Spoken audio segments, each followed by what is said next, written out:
Aquele que veio, nasceu de uma virgem, viveu, morreu e ressuscitou ao terceiro dia. Ele nunca disse: eu estou a levar a tua cruz. Essa nunca foi a mensagem de Jesus. Ele nunca pregou: eu estou a carregar a tua cruz. Não, a pregação dele foi: eu estou a carregar a minha cruz, mas você carrega a tua cruz, porque o discípulo não pode ser maior do que o seu Senhor. Se rejeitaram a mim, vão rejeitar vocês. Se eu carreguei cruz, vocês vão ter que carregar a cruz. Se eu derramei lágrimas, se eu chorei, se eu sofri, com vocês não vai ser diferente. Combate o bom combate. Acabei a carreira. Catrina não roubou a minha fé. A traição de irmãos não roubou a minha fé. A perseguição de Roma não roubou a minha fé. Eu mantive a minha fé. Quando você assumir-se publicamente como crente, fique à espera de perseguição. Todos os apóstolos passaram por perseguição. Todos os apóstolos passaram por luta. E é por isso que você precisa de um ensino sólido para te manter em meio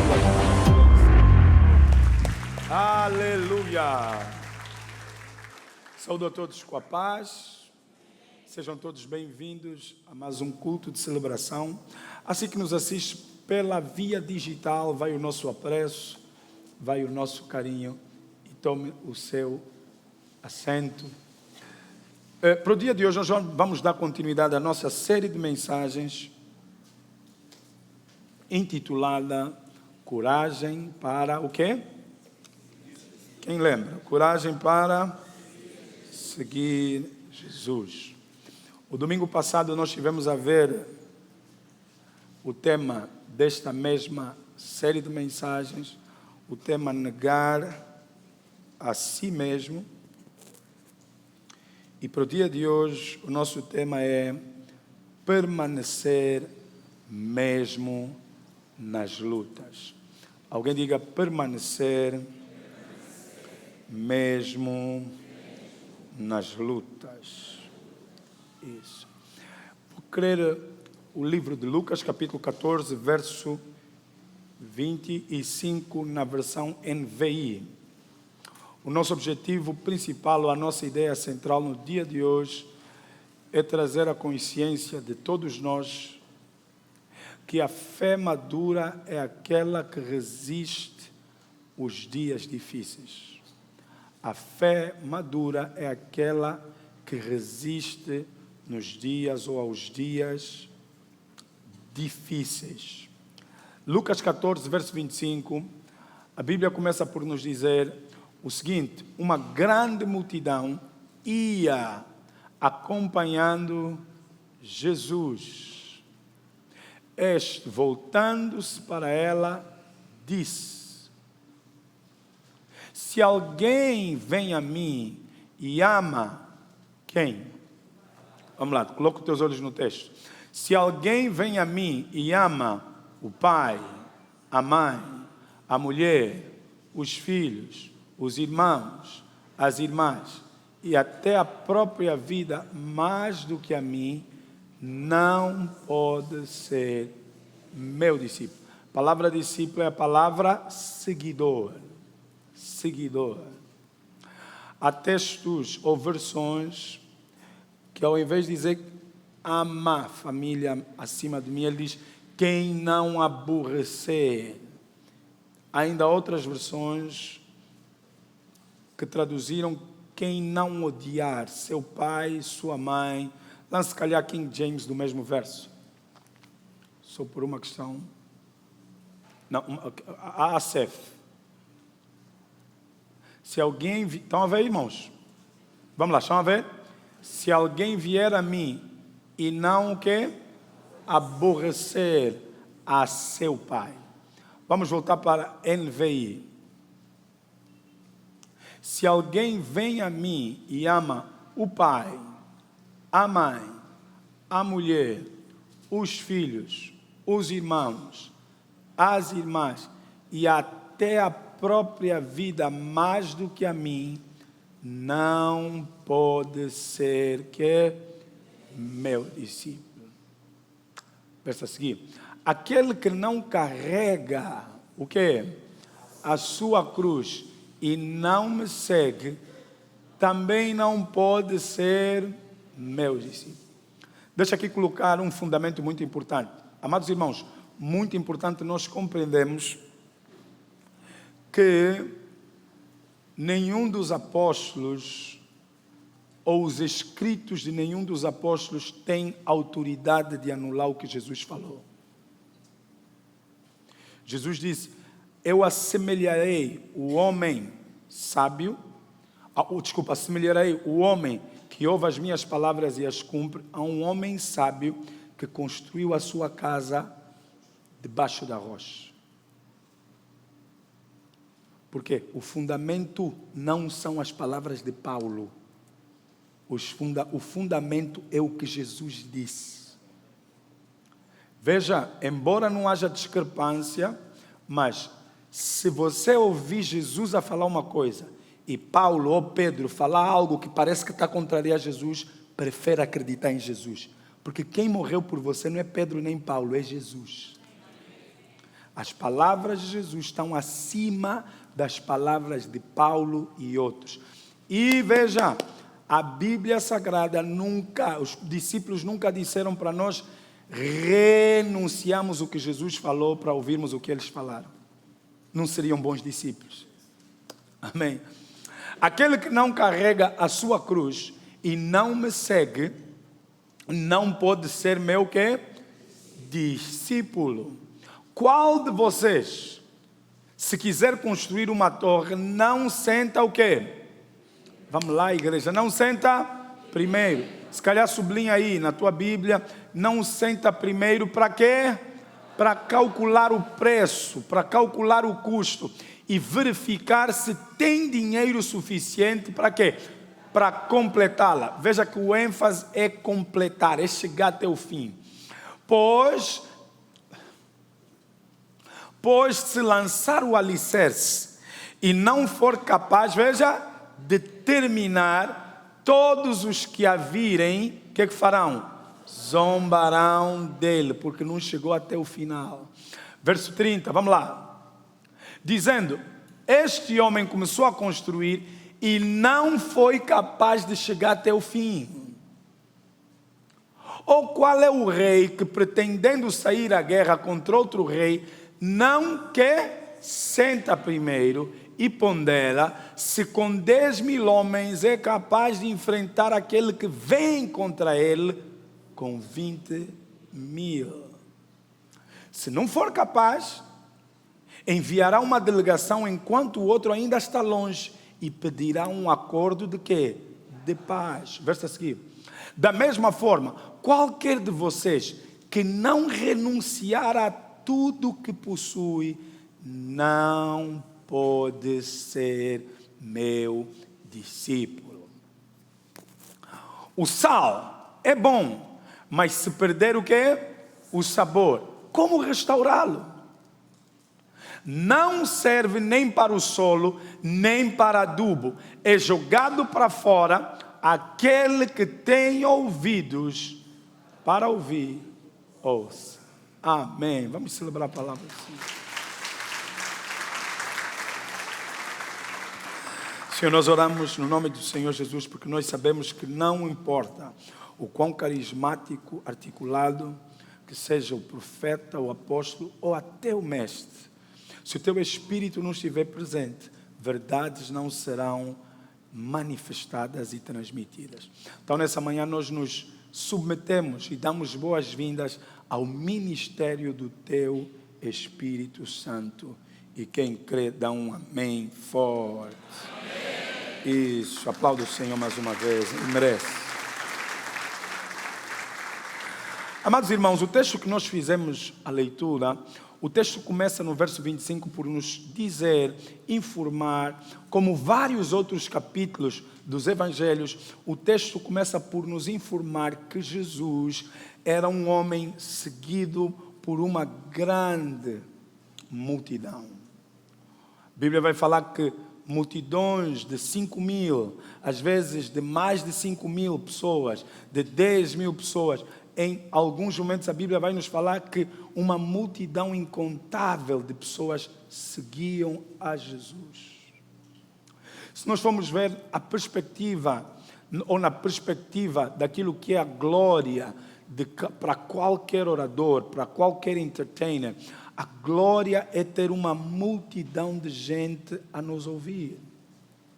É por essa razão que o nosso mundo celebra quando um cantor, quando um pregador está a ser ouvido por uma multidão de pessoas.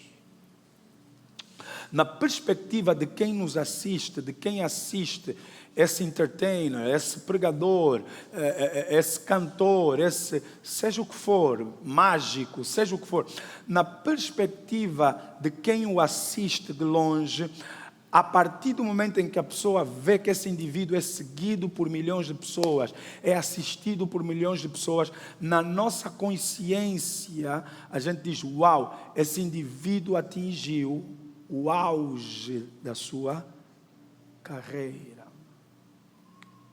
Mas você sabia que entre as pessoas que assistem um músico a cantar, um pregador a pregar, um mágico, ou seja o que for, quem assiste vê de uma forma, mas quem está no palco também vê de outra forma. Porque na perspectiva de quem assiste de longe, uma multidão é um sucesso.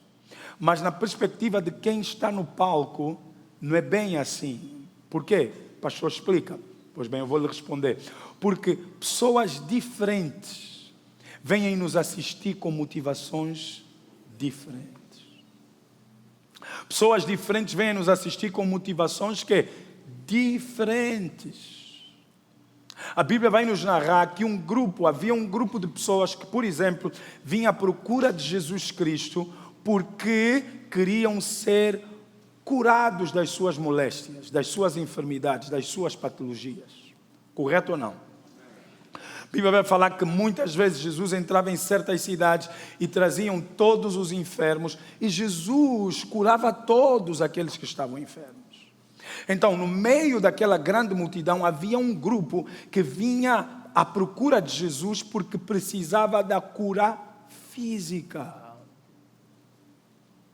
A Bíblia também vai nos relatar de um outro grupo que seguia Jesus por causa, veja, dos milagres e sinais que este operava. A Bíblia vai falar que Jesus uma vez disse a este grupo que lhe pediu sinais, ele disse, vocês são maldosos. Eu já fiz tantos sinais, mas vocês não ficam fartos de sinais porque o que vos trouxe são os milagres. E a Bíblia ainda nos fala de um outro grupo, que é o grupo que seguia Jesus por causa do pão e do peixe. Veja aí, você vai compreender o quão crítico isso é quando você entender um pouco mais o contexto. Porque Israel, no tempo de Jesus, estava debaixo do domínio do Império Romano, e o Império Romano é que estava na frente da logística de todas as coisas, logística alimentar e tudo mais. E havia níveis altos de fome e necessidade. A Bíblia vai nos relatar várias vezes Jesus a mandar Judas ou outros discípulos darem de comer aos pobres. Comparem comida para os pobres. Então, muitos necessitados seguiam a Jesus, porque Jesus, estão lembrados, ele multiplicava pães, ele multiplicava peixes. Certa feita, Jesus também falou para esse grupo e disse, vocês me seguem por causa do pão e do peixe que eu vos dei. Havia ainda um outro grupo que seguia Jesus, não porque queriam cura, não. Havia um grupo que seguia Jesus, porque queriam que Jesus curasse alguém ligado a eles. A Bíblia vai nos falar, por exemplo, de Jairo, que veio ter com Jesus para pedir a cura da sua filha. A Bíblia vai falar da mulher sirofenícia que veio ter com Jesus por causa do estado da sua filha. Então eu repito e reforço, multidões, dentro de uma multidão, você vai encontrar pessoas diferentes. E pessoas diferentes procuram Jesus por motivações diferentes. Por motivações diferentes. Repare que poucas são as pessoas na multidão que procuravam a Jesus porque sabiam quem Ele era. Poucas são as pessoas, até no meio daquelas pessoas que pareciam mais próximas. Poucas são aquelas que conseguiam e seguiam a Jesus pelo valor que Ele representava como pessoa. Alguém está a ouvir o que eu estou a falar? Então, é neste cenário que Jesus olha para a multidão e faz um discurso difícil de ser ouvido. Jesus faz um discurso radical. Eu não sei, pela análise que eu tenho feito, experimente você também fazê-lo. Eu tenho estudado os discursos de Jesus e o que é que você vai reparar? Que Jesus mais parece um religioso fundamentalista. Porque os discursos de Jesus são radicais, são difíceis de se ouvir, são difíceis de serem digeridos. Porque todos os seus discursos fazem um apelo ao sofrimento. Todos os seus discursos fazem um apelo à dor, fazem um apelo ao desapego, fazem um apelo, veja, a perder agora para ganhar depois. Quando eu olho para o discurso de Jesus, ou os discursos de Jesus, eu consigo ver o quão diferentes são os discursos, as pregações de Jesus, o quão elas são diferentes das minhas.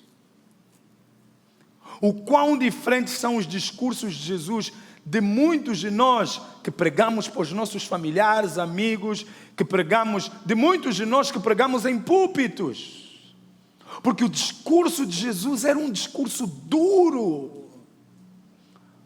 Ele olha para aquela multidão e sem medo nenhum, sem reservas nenhumas. Por quê? Porque Jesus era um indivíduo que não estava à procura de validação da multidão. Ele não estava à procura de um grupo para validá-lo. Ele não estava à procura. Jesus não era um indivíduo inseguro. Ele olha para a multidão e parece que ele não se importa de ser abandonado pela multidão. Ele olha para a multidão e diz: se você não aborrecer o teu pai, não aborrecer a tua mãe, não aborrecer a tua mulher, não aborrecer os teus filhos, não aborrecer a tua própria irmã, você não é digno de mim. Que discurso difícil. Eu fico sem entender porque nós, os chamados pregadores da graça, nós dizemos que no tempo de Jesus é melhor do que o tempo de Moisés. Mas Moisés, em vários discursos de Jesus, Jesus foi mais duro do que Moisés. Porque Moisés disse na lei que você ficaria contaminado caso você entrasse em contato com o corpo de um estranho. Caso você entrasse em contato com o corpo de um amigo e etc. Portanto, ao ir enterrar um amigo e etc., você muitas vezes não podia nem enterrar, caso fosse amigo, você não podia tocar, você não podia chegar perto porque ia te contaminar. Mas Moisés, ele também disse o seguinte: ok, isso é só caso seja amigo, familiar distante, mas em caso de ser mãe, no caso de ser pai, no caso de ser irmão, no caso de ser uma irmã que não é casada, Moisés disse: você pode tocar. Mas Jesus, meu Deus, um homem veio ter com Jesus e disse: mestre, eu quero te seguir, mas permite-me só ir enterrar o meu pai. É o que a lei me dá direito. Mas Jesus olhou para o homem e disse: não, deixe que os mortos enterrem os seus mortos. Que discurso difícil de ser ouvido. Vamos lá, vamos ser sinceros, sim ou não? Que discurso difícil de ser ouvido. Há uma tradução que diz: se você não odiar o teu pai, não odiar a tua mãe. Espera aí, será que é para levarmos esse discurso no seu sentido literal? Se nós fizermos bem a leitura do texto, nós vamos compreender que não é para interpretarmos no sentido literal. E a versão NVI já nos ajuda a compreendermos melhor. Podemos ler novamente a versão NVI para compreendermos o que é que Jesus realmente queria falar? Vamos ver? Vamos lá, NVI bem rápido, em nome de Jesus Cristo. Vamos todos ler a uma só voz, em nome de Jesus Cristo. Vamos todo mundo. 1, 2, 3. E ama o pai, a mãe, a mulher, os filhos, os irmãos, as irmãs e até a própria vida, mais do que a mim, não pode ser. Então nós aqui vemos que a questão não é odiar o pai, não é odiar a mãe. Deus não pode promover ódios entre as famílias. A questão é prioridades. A questão é a tua mãe, a opinião da tua mãe estar acima da opinião do teu mestre Jesus. Então, aqui o que é que ele está a lidar? Ele está a lidar com apego. Ele está a lidar com prioridades. Ele está a dizer, se você quiser ser meu discípulo verdadeiramente, eu tenho que estar acima da tua mãe, acima do teu pai, acima da tua esposa, acima do teu esposo, acima dos teus filhos, acima da tua própria irmã. É uma questão de prioridade, mas que, deixa ser sincero, ainda assim se constitui num discurso difícil de ser ouvido, porque nós crescemos a ouvir o quê? Família em primeiro lugar. Não é o que a gente cresceu, não é o que a gente posta nos WhatsApps, nos Instagrams, não é o que a gente fala nos nossos vídeos, meu filho em primeiro lugar, minha mulher em primeiro lugar, minha família em primeiro lugar, pela minha família eu faço tudo. Mas aqui aparece o Mestre Jesus e diz, não. Aqui não é família em primeiro lugar, aqui não é filha em primeiro lugar, aqui nem é você em primeiro lugar, aqui sou eu em primeiro lugar. Come on, alguém aplauda bem forte o Mestre Jesus. Se você não me amar, principalmente acima do teu livre-arbítrio, você não é meu seguidor. Mas o que nós vamos analisar nas Escrituras é que isso é um padrão já antigo. Jesus não foi o primeiro. Isso é um padrão que já vem lá de trás. Nós já vemos lá de trás pessoas que preferiram seguir a Deus até, se necessário fosse, a custo de perder família. Quantos aqui já ouviram falar da mulher moabita chamada Ruth? Quantos já ouviram falar de Ruth? Sim, Ruth ganhou até um livro nas Escrituras Sagradas. A Bíblia nos fala que Ruth era nora de Noemi. Noemi teve 2 filhos e esses 2 filhos casaram com 2 mulheres que não eram israelitas, uma chamada Orfá e a outra chamada Ruth.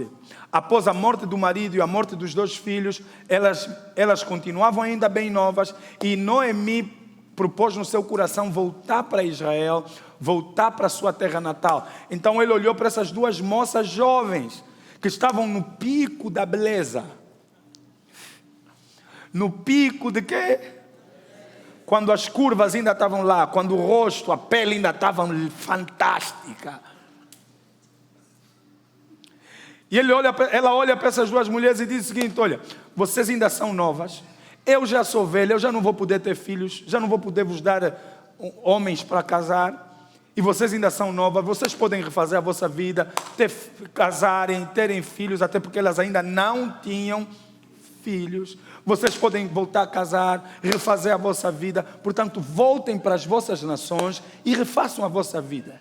Eu já sou velhinha, eu já estou prestes a morrer, vocês não, refaçam a vossa vida. A Bíblia nos diz que Orfá ouviu e foi à procura da vida dela, foi refazer a vida dela. Mas o discurso de Ruth foi um discurso espantoso e diferente. Ruth olhou para sua sogra Noemi e disse, minha sogra, aonde tu fores, eu irei. Que discurso é esse? É o discurso de uma seguidora fiel. Oh, come on, alguém está ouvindo o que eu estou falando? Aonde tu fores, eu irei. Mas veja, Ruth não terminou aí. O que ela disse? Aonde tu fores, eu irei. O teu povo será o meu povo.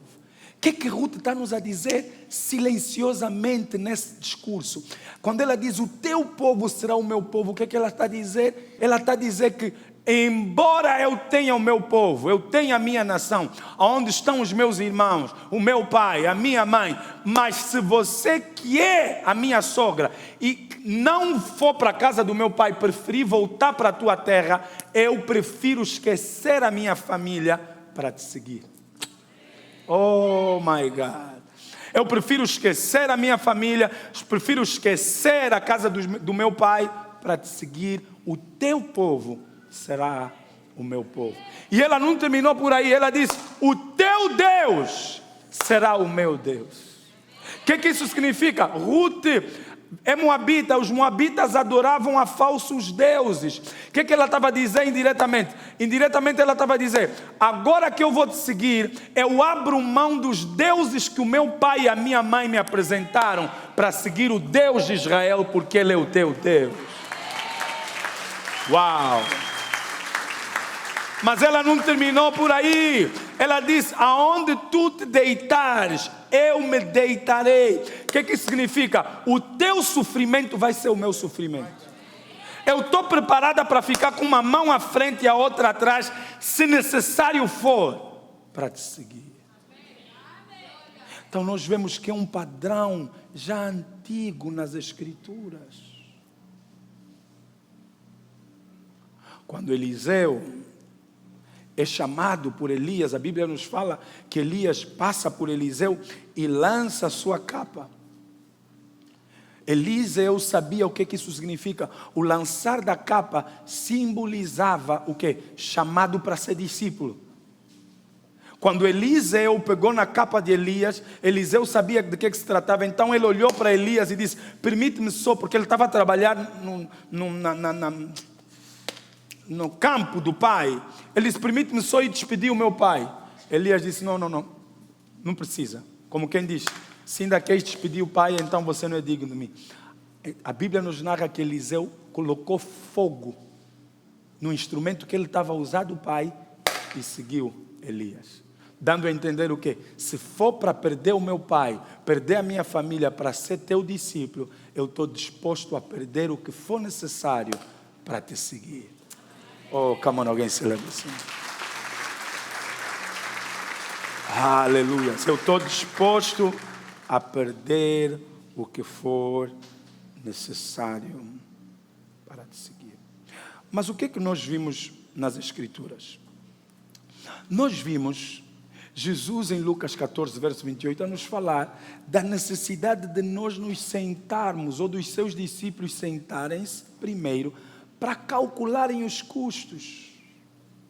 Por que ele fez esse discurso? Porque Jesus não gosta de romantizar o caminho. Jesus não gosta de vender um produto adulterado. Jesus não quer que você dê o step, que você coloque o pé pensando que vai ser um mar de rosas quando não vai ser. Então ele te apresenta a verdade nua e crua na cara.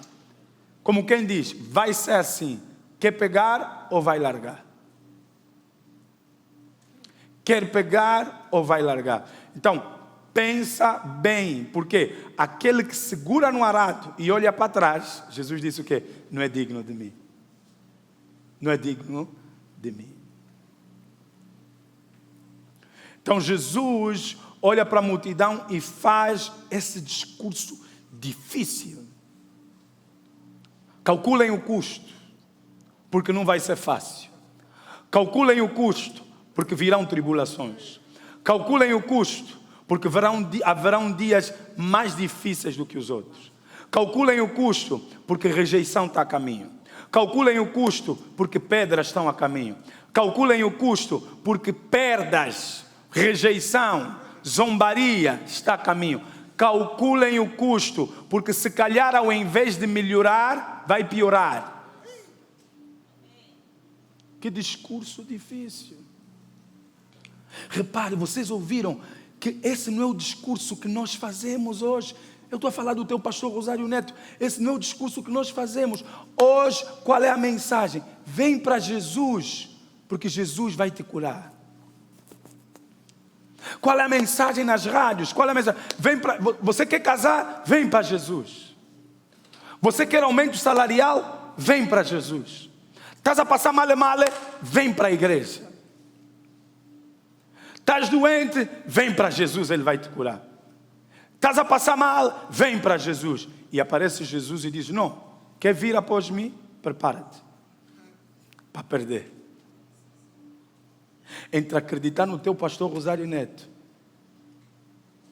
e acreditar em Jesus, em quem é que você prefere acreditar? Vamos lá, me responda. Entre acreditar no teu pastor Rosário Neto e acreditar em Jesus, em quem é que você prefere acreditar? Fala alto. Você prefere acreditar em quem? Jesus. E qual foi o discurso de Jesus? Calcula os custos, porque não vai ser fácil. Aperta bem o cinto, porque você poderá perder amizades. Aperta bem o cinto, porque a tua mãe poderá levantar-se contra ti.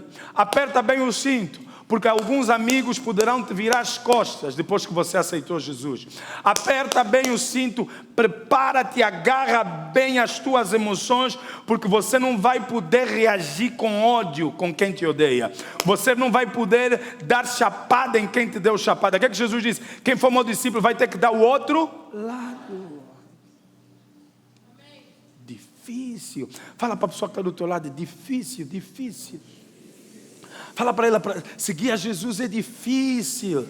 Fala para ela, seguir a Jesus é difícil.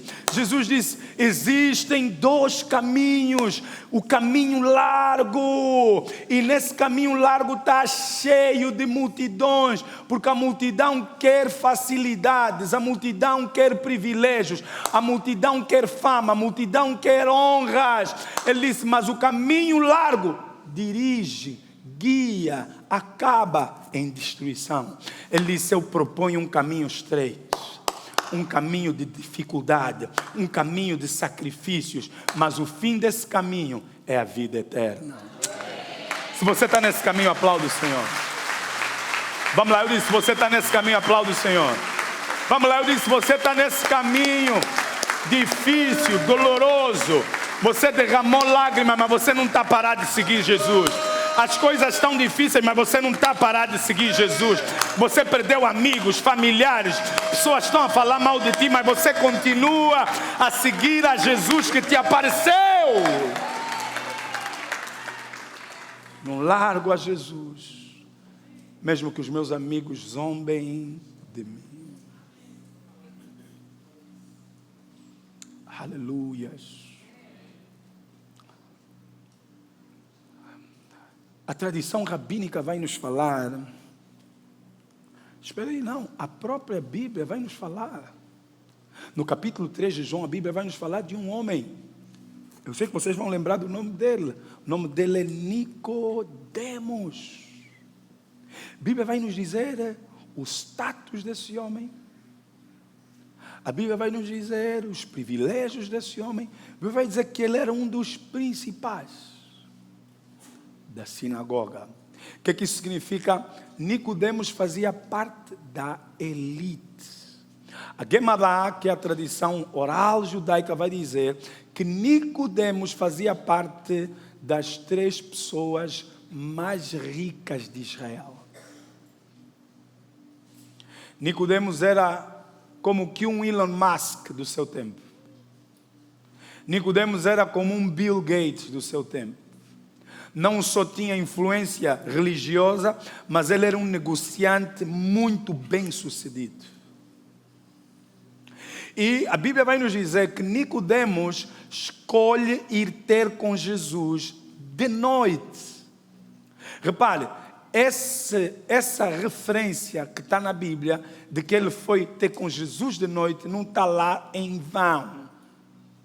É porque, veja, pessoas que pertenciam à elite, pessoas que tinham poder econômico, quando saíssem de noite, por conta de questões de segurança, essas pessoas no tempo de Jesus, elas, andavam de noite com, não é gorros, é panos, e tapavam seu rosto. Portanto, Nicodemos escolheu ir ter com Jesus de noite, não por coincidência ou por qualquer outra coisa, mas Nicodemos foi ter com Jesus de noite, porque Nicodemos sabia o que identificar-se com Jesus ia lhe custar. Porque no tempo de Jesus, Jesus era visto pela elite religiosa, Jesus era conotado como um rebelde. Vocês estão lembrados que foram as elites religiosas que crucificaram Jesus? Ou que pelo menos levaram Jesus para ser crucificado? E Nicodemos sabia que identificar-se com Jesus, assumir Jesus publicamente, ia representar perder o status na sinagoga. Ia representar ser excomungado do meio em que ele cresceu, o meio onde ele era tão respeitado. E ia representar também perder oportunidades de negócios. Então Nicodemos vai ter com Jesus de noite para não ser visto. Você sabia que também tem crentes Nicodemos? Mas não vamos entrar aí. Nicodemos vai ter com Jesus de noite. Eu penso que não foi por maldade. Eu creio que Nicodemos foi ter com Jesus de noite porque ele estava a processar. Porque gente sábia não dá passos sem calcular primeiro o custo. Então ele sabia que está muita coisa em risco. Isso vai afetar a minha família. Isso vai afetar a minha vida. Isso vai afetar os meus negócios. Então deixa primeiro ir eu de noite averiguar se ele é mesmo o Messias. E Nicodemos era cotado também como um homem justo. A Guemará vai dizer que Nicodemos era tão justo e tinha tanto poder diante de Deus, que Nicodemos fez o que Josué fez. Nicodemos mandou o sol parar uma vez.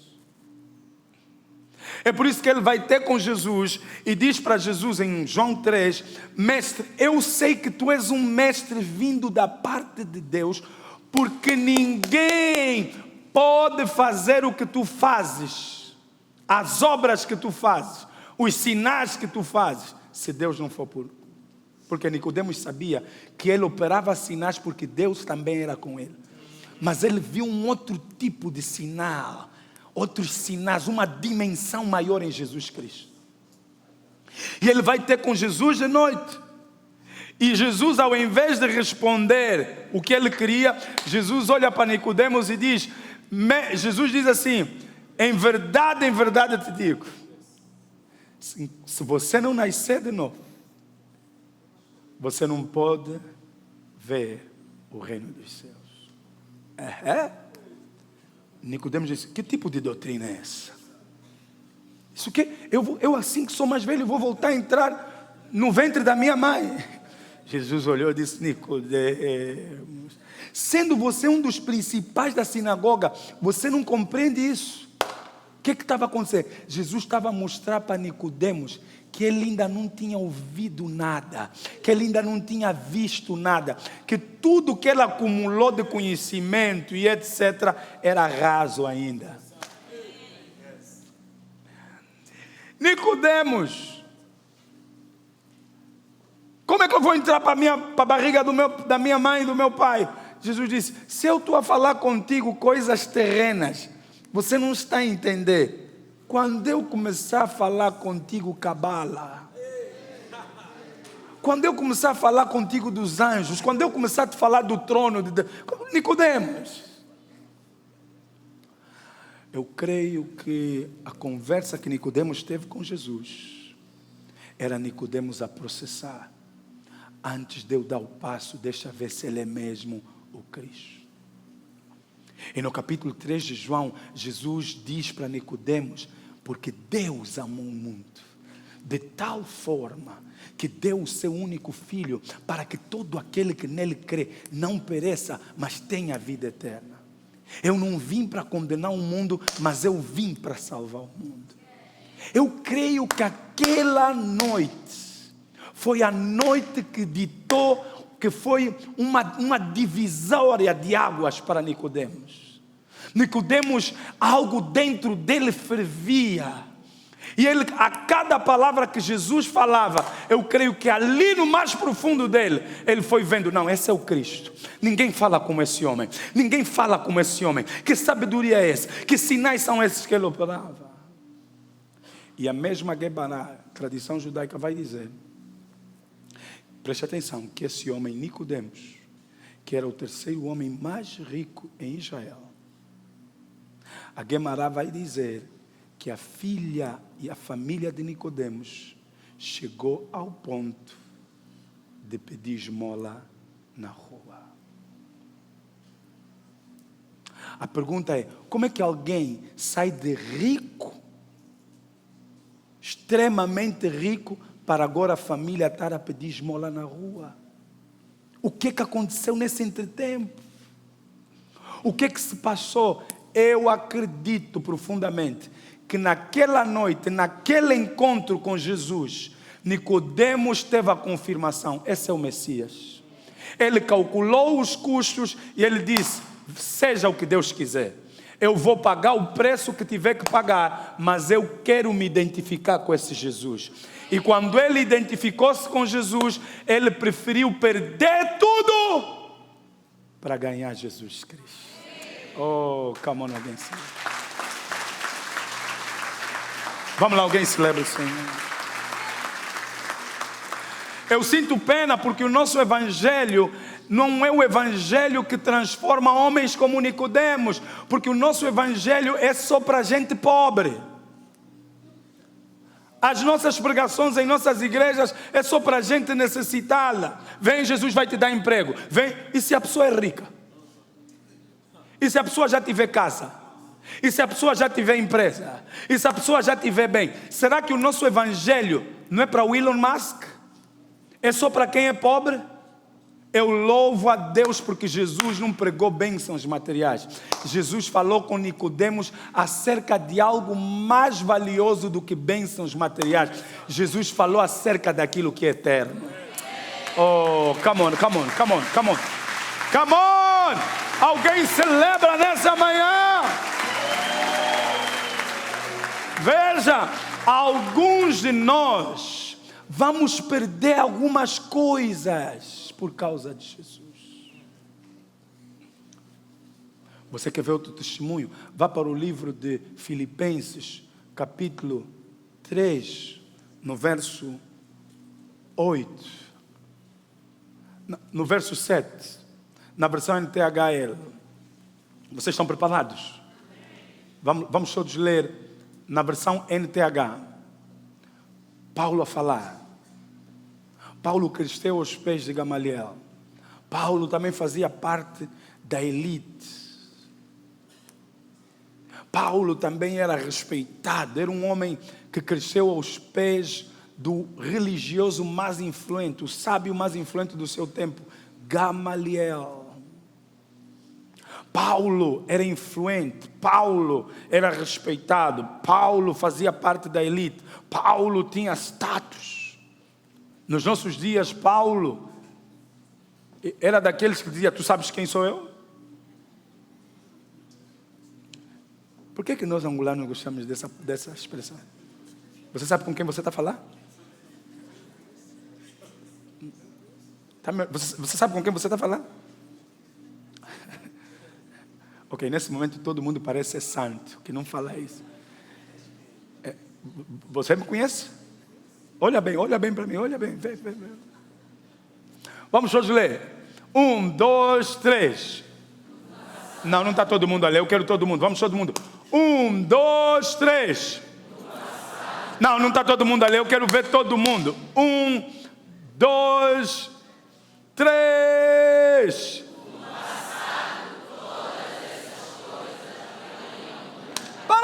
Parou. O que Paulo está dizendo? No passado, ser aplaudido pelos homens valia muito para mim. ser validado pelos homens valia muito para mim. Antigamente, ter a glória dos homens valia muito para mim. Ser respeitado nas elites, ter o meu nome a ser falado, as pessoas a gritarem pelo meu nome, valia muito para mim. Mas agora, por causa de Cristo, considero que não tenho nenhum.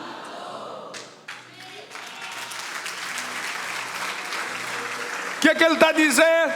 Agora que eu vi Jesus, o que eu considerava valioso já não me importa. A glória dos homens, os aplausos dos homens, estar na elite, ter o meu nome ali, ter o meu nome acolá, ser aplaudido, ser procurado pelos homens, ter muitos seguidores no Instagram, no Facebook, ter os views, falar ele é o melhor de não sei o quê, ele é o melhor não sei o quê, ele é o melhor engenheiro, ele é os homens. Paulo diz, é o que eu mais queria, mas depois que eu vi Jesus, tem algo acerca de Jesus que fez com que eu deixasse de valorizar o que essa terra tem para me oferecer e passasse a valorizar o que Deus vai me dar na eternidade. Oh my God! Aleluias! Olha o que ele diz no verso 8, olha o que ele diz no verso 8. E não somente essas coisas, mas considero que tudo uma completa perda, comparado com aquilo que tem muito mais valor. Isto é, conhecer completamente Cristo Jesus, o meu Senhor. Eu joguei tudo fora, como se fosse lixo, a fim de poder ganhar a Cristo. Diminui a minha bagagem, diminui a minha arrogância, diminui o meu peito cheio, diminui isso do nariz empinado. Já não estou para isso, já não estou para isso, já não estou para ter o meu nome mais rico, mais não sei. Eu detive tudo isso como história. Estou mais leve porque estou a caminho da eternidade. Estou a caminho da eternidade. Estou a caminho da eternidade. Aleluia. Ou será que você podia levantar as suas mãos para o céu e agradecer a Deus, agradecer a Deus, agradecer a Deus, agradecer a Deus, agradecer a Deus. Isso, em nome de Jesus. Amém. A tradição rabínica vai nos falar, a história judaica vai nos falar que alguns rabinos, após identificarem-se com Jesus, foram rejeitados por membros das suas famílias, ao ponto dessas mesmas famílias fazerem o enterro deles enquanto eles ainda estavam vivos. Tudo por se identificar publicamente com Jesus. Mas eu me alegro porque Jesus nunca disse, vem para mim que eu vou te dar uma casa no Mussulo. Nós pastores é que falamos isso, porque queremos membros. Eu estou abrindo o nosso jogo, não contem. O nosso jogo, eu me incluo. Jesus nunca disse, vem para mim e eu vou te fazer o homem mais feliz do mundo. Anote aí algo, Deus está mais preocupado com a tua transformação do que com o teu conforto. Ele disse, vai ser difícil. Você vai derramar lágrima. Vai ter que ser strong. Algumas pessoas vão te largar, algumas pessoas vão te deixar, algumas pessoas vão te apunhalar pelas costas. Isto é, foi o que aconteceu com alguns rabinos. Ao identificarem-se com Jesus, próprios membros das famílias é que foram queixar lá nas sinagogas e alguns foram queimados vivos. Eu estou tão alegre porque todos que estão aqui decidiram publicamente identificarem-se com Jesus. Se você se identifica com Jesus, aplaude. Se Ele é o teu Salvador, aplaude. Se Ele é o teu Salvador, eu disse, se Jesus Cristo de Nazaré, aquele que veio, nasceu de uma virgem, viveu, morreu e ressuscitou o terceiro dia, se Ele é o teu Salvador, dá um grito bem alto. Vira para a pessoa que está do teu lado e diz: Jesus é o meu Salvador. E o que é que o teu Salvador te propôs? Ele nunca disse: eu estou a levar a tua cruz. Essa nunca foi a mensagem de Jesus. Ele nunca pregou: eu estou a carregar a tua cruz. Não, a pregação dele foi: eu estou a carregar a minha cruz, mas você carrega a tua cruz, porque o discípulo não pode ser maior do que o seu Senhor. Se rejeitaram a mim, vão rejeitar vocês. Se eu carreguei cruz, vocês vão ter que carregar cruz.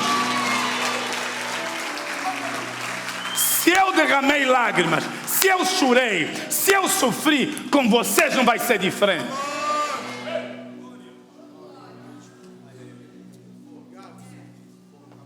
Não deixa ninguém romantizar. Não deixa ninguém te dizer que tudo vai ser perfeito. Não deixa ninguém te dizer que agora que você aceitou a Jesus vai ser o bem bom. Deus vai cooperar, os anjos vão cooperar. Mentira! Muitas são as aflições do justo.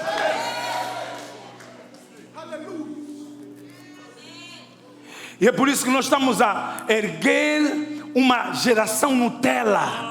De gente fraca, de gente que não aguenta quando o ferro aquece, de gente que não aguenta quando a coisa fica difícil, saem dos casamentos quando fica difícil, abandonam empregos porque foram ralhados.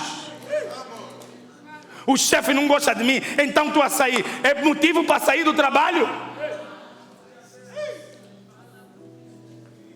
Não suportamos nada, não aguentamos nada. O problema não são as pessoas, é o altar. O altar está a alimentar as pessoas com coisas doces. Quando até Sansão disse que o doce vem do amargo. Você só valoriza o doce quando você experimenta o amargo. Essa é a realidade da vida. Essa é a realidade da vida. Eu disse: essa é a realidade da quê? Essa é a realidade da vida. Vira para a pessoa que está do teu lado e diz: se prepara para sacrificar. Se prepara para sacrificar, se prepara para perder, se calhar. Não seremos todos que seremos ricos. Não deixa ninguém te enganar. Querer é poder. Se quiseres vais conseguir tudo. Mentira. Deixa eu te dar um exemplo. Se você quiser a minha mulher, não vais conseguir.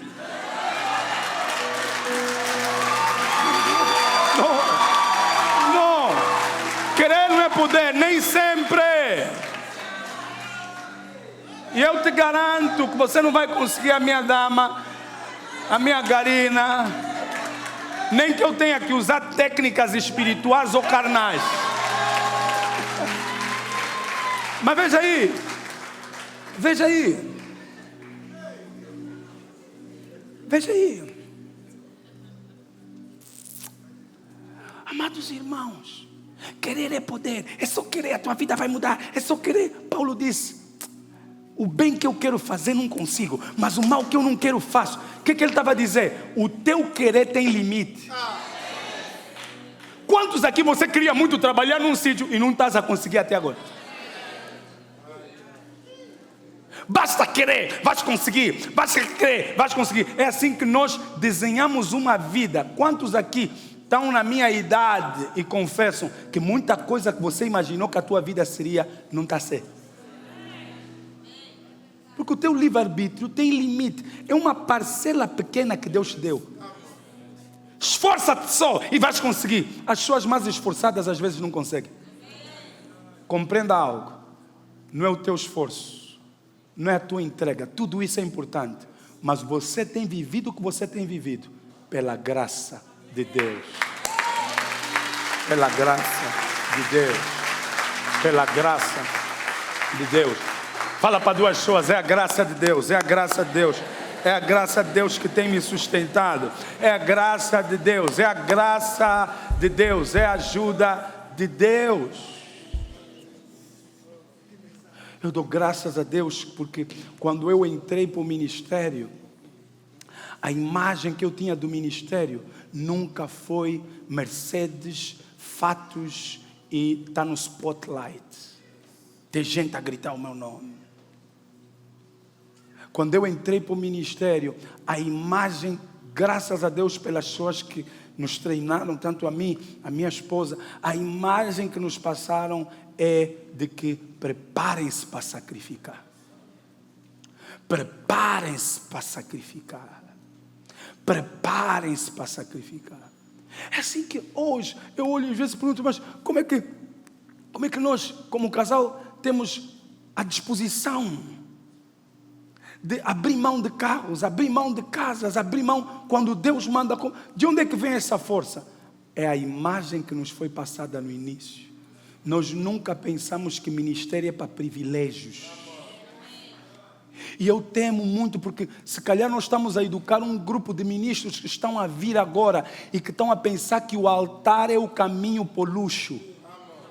O altar é o caminho para ter dinheiro. E não sou um grupo de ministros dessa forma, mas nós estamos a educar, como disse, repito, um grupo de pessoas que, você já viu como é que as pessoas trocam de igreja como se estivessem a trocar de camisa? Como se estivessem a trocar de sapato. E quando você lhes pergunta, mas trocaste de igreja porque não estava a dar, não estava a dar, não, estou há 5 anos lá, minha vida não anda. Você estava a pensar o quê? Que Jesus Cristo era o instrumento que você ia usar para ter bom emprego. E hoje você julga se Deus está na tua vida ou não pelo teu extrato bancário. Oh, tem $1 milhão, Deus está comigo. Só tem 5 mil kwanza. Oh, Deus me abandonou.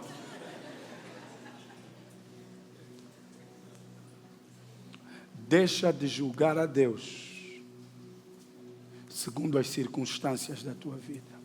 Paulo colocou assim: nós não andamos por aquilo que vemos, nós andamos pela fé. Isto é, os nossos olhos não estão nas recompensas de agora, os nossos olhos estão nas recompensas que Deus vai nos dar. Oh, come on, alguém está ouvindo o que eu estou a falar? No livro do Apocalipse, quando Jesus, já estou a terminar, quando Jesus falava acerca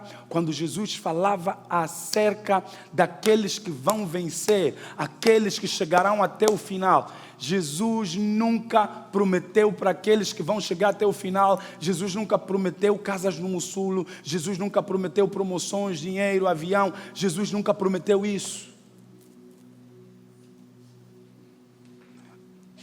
Ele disse para um indivíduo que queria lhe seguir, ele disse, a andorinha tem o seu ninho, as raposas têm o sítio para dormir, o filho do homem nem tem um sítio para colocar a cabeça.